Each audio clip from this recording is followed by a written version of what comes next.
Friends, ఒకే director వాళ్ళు ప్రతి సినిమాలో వాడే ఒకటే ఒక ఫ్యాంటసీ. అది కూడా మీకు అంతగా కనిపించి ఉండదు. సో నేను ఈ వీడియోలో చెప్తాను. సో మనకొచ్చేసి ఫస్ట్ స్పీచ్ అయితే మన రాజమౌళి.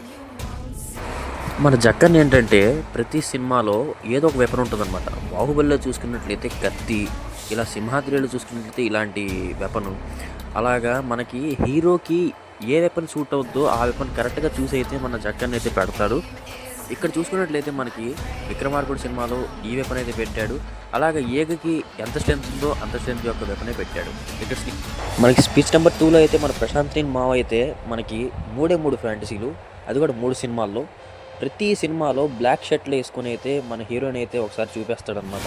సో నెక్స్ట్ చూసుకున్నట్లయితే స్పీచ్ నెంబర్ 3లో మనకి సర్దీన్ రెడ్డి పంగ తెలుసు కదా, మామూలుగా ఉండదు. యాటిట్యూడ్ కా బాప్, ప్రతి దాంట్లో యాటిట్యూడ్ కన్ఫర్మ్ ఉండాల్సిందే.